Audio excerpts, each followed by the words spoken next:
WhatsApp adalah salah satu aplikasi terbesar di dunia perpesanan. WhatsApp telah menjadi aplikasi populer bagi pengguna internet saat ini. Seiring popularitasnya, platform ini menjadi sasaran empuk bagi para penipu dunia cyber untuk menjerat korbannya. Berikut adalah 5 penipuan dari WhatsApp yang marak beredar.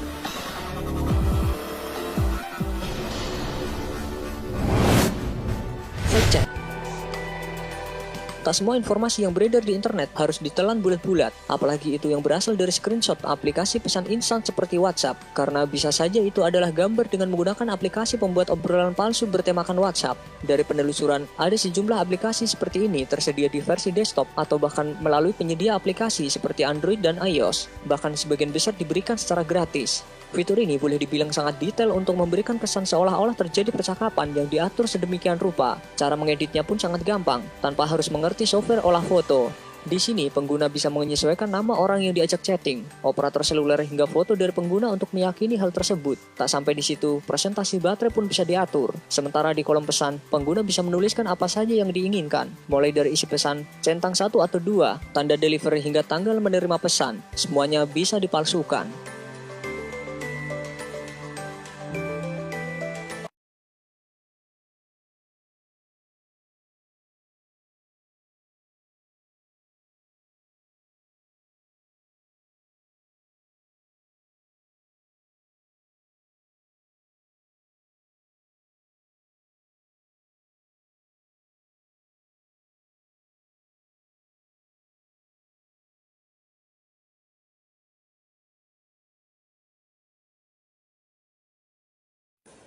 Yes, there's another question here.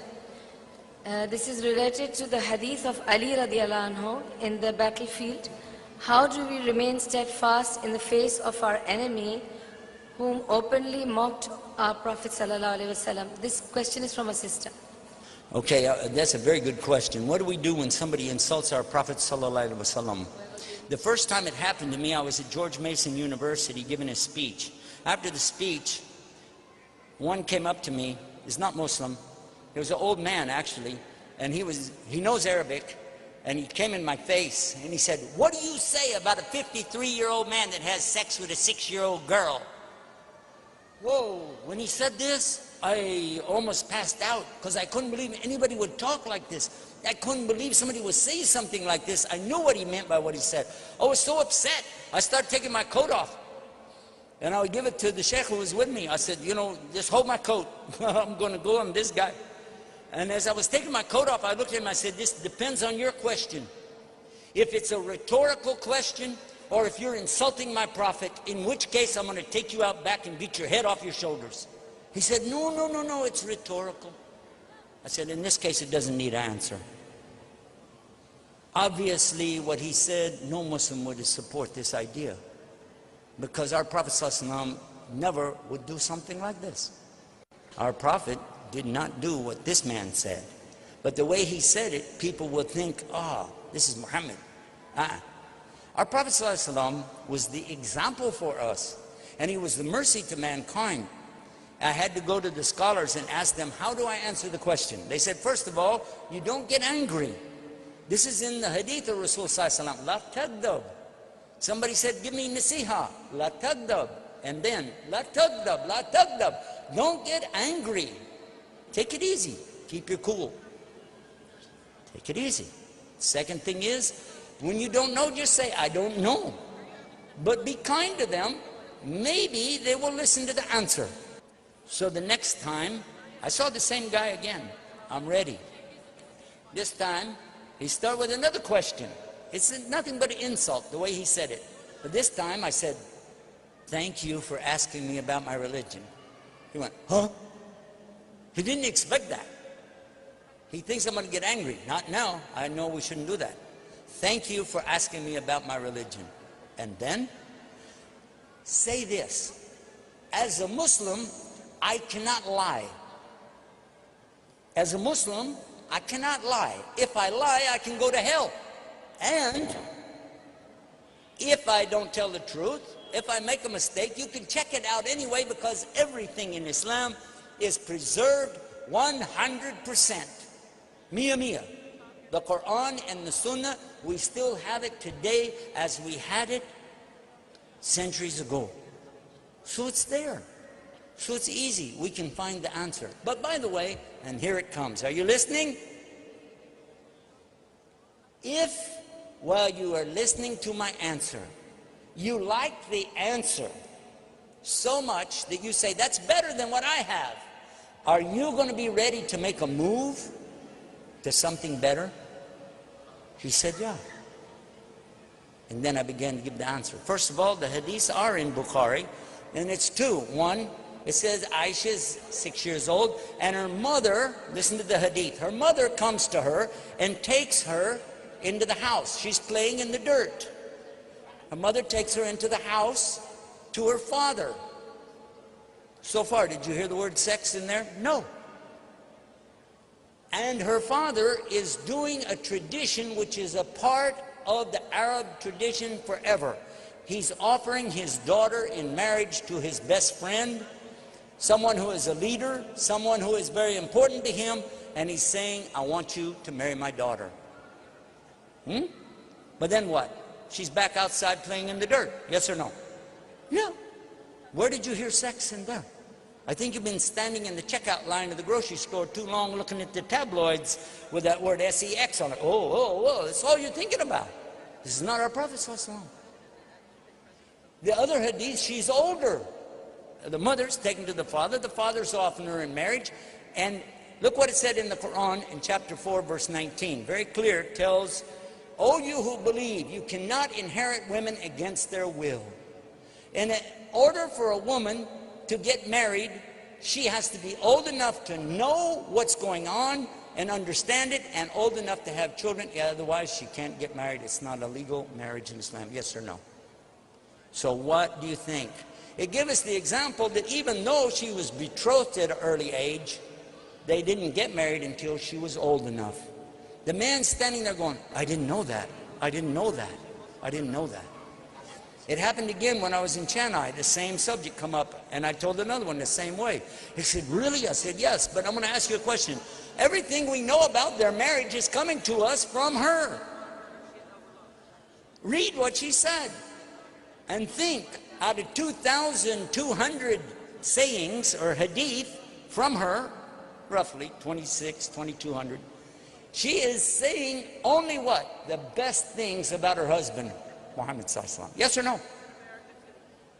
And all that she said again and again, she's praising him, loving him, caring about him. She talks about when she was young, she used to race with him, and she used to beat him. She said, I got older, I got heavy, and then he used to beat me in the races.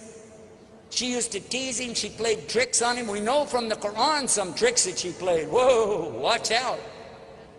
But still, he was a very caring and loving husband to her. So much so when he died, sallallahu alaihi wasallam, he wanted her to be there. He died right there in that house with his head in her lap. And what was the last thing she did? She used a toothstick and she cleaned it for him and opened it up and put it in his mouth because she knew how much he liked it. And in this way and in this condition, he passed away.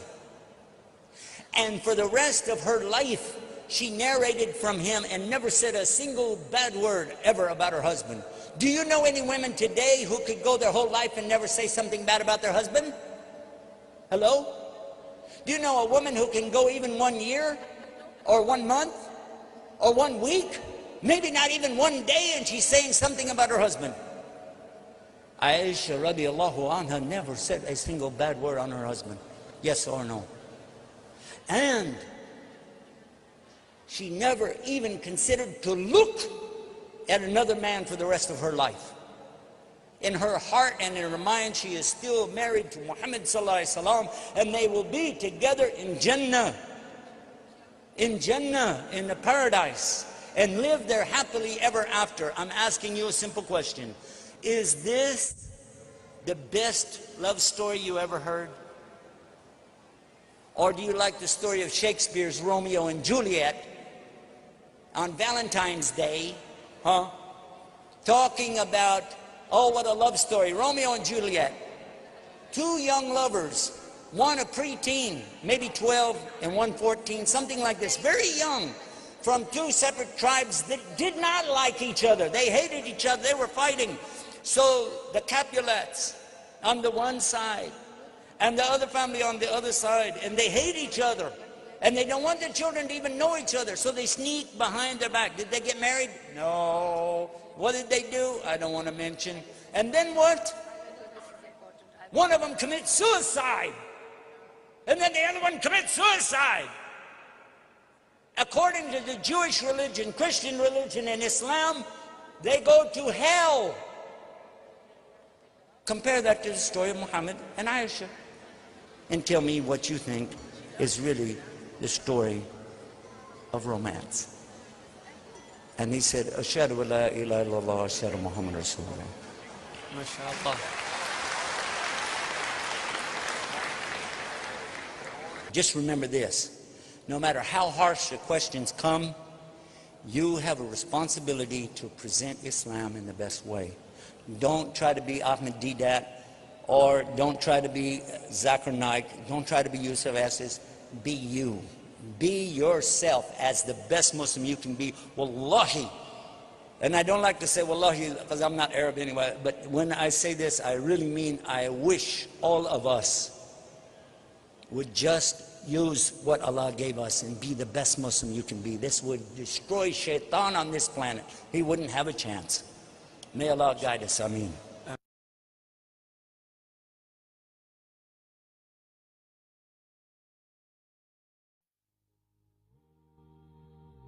People wonder and ask, did Prophet Muhammad, peace be upon him, marry a child? Was this a normal practice 1400 years ago? What was the wisdom behind it? According to authentic sources, Prophet Muhammad, peace be upon him, married Aisha when she was 6 years old, and the marriage was consummated after she turned 9. However, it is important to understand things in their historical context. For instance, it would be silly to ask, what kind of milk did they drink 1400 years ago? Or to ask, what kind of engine they used to have back then? Therefore, one must understand that things 1400 years ago were very different from now. Time have changed, and so human have. 1400 years ago, it was very common for women to marry at a young age. It is a historical fact that girls from ages 9 to 14 were married off in Europe, Asia, Africa, and America. For example, Saint Augustine, 350 AD, he married a 10-year-old. King Richard II, 1400 AD, he married a 7-year-old. Henry VIII, 1500 AD, he married a 6-year-old. Even in the Bible, it says, "But say for yourself every girl who have never slept with a man." According to Catholic Encyclopedia, Mary, the mother of Jesus, was 12 when she married 99-year-old Joseph. Before 1929, Church of England ministers could marry a 12-year-old in Britain. Before 1983, Catholic canon laws permitted priests to marry off brides at the age of 12. A lot of people are unaware in the United States, in the state of Delaware in the 1880, the minimum age for marriage was 7 years old, and in California it was 10 years. Even now, the marriage age for some states are 12 in Massachusetts, 13 in New Hampshire, and 14 in New York. At the time of the Prophet Muhammad, peace be upon him, those who refused his message tried every method and strategy to discredit him. They were always looking for opportunities to attack him, verbally or even physically. Some of this verbal abuse consisted of calling him magician or a soothsayer or crazy. However, they never thought to point out or objected to his marriage to Aisha. Why? Because this was the norm of society, meaning it was completely normal. With that said, did you know that Prophet Muhammad, peace be upon him, he had only one wife, Khadija, throughout the first 54 years of his life? Did you know that she was a widow? Did you know that she was 15 years older than him? He, peace be upon him, spent his entire youth with her. He was committed to her until after her death by keeping ties with her friends. What about Aisha? Was she a child when she agreed to marry Prophet Muhammad, peace be upon him? First, it's important to note that it is strictly prohibited in Islam to marry someone before the age of puberty. Note, the age of puberty varies throughout different times and different places. According to scientific references, girls might enter full-blown puberty anytime between the ages of 9 and 15. Also, the average temperature of the country is considered to be the chief factor with regard to menstruation and sexual puberty. So, was Aisha a child? No, she was not. So what about the wisdom behind this marriage? God always knows best. The marriage of Aisha was an instruction from God.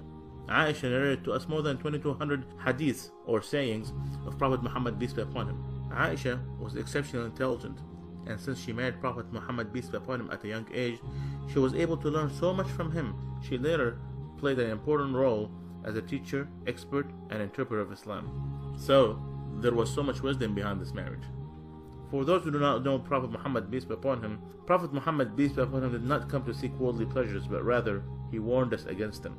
His companions described him as a man of morality and said he was shyer than a virgin in her seclusion. When the believers asked him an awkward question, he would cover his face out of shyness. He taught us that each religion is known for a kind of morality, and the morality of Islam is shyness and modesty. قل إنما أنا بشر مثلكم يوحى إلي أنما إلهكم إله واحد فمن كان يرجو لقاء ربه فليعمل عملا صالحا ولا يشرك بعبادة ربه أحدا. Say, I'm only a man like you, whom revealed to him that your God is one God. So whomever would hope to meet his Lord, let him do righteous work, and not associate anyone with his Lord. If you have questions about Islam, ask a Muslim. Please like our Facebook page.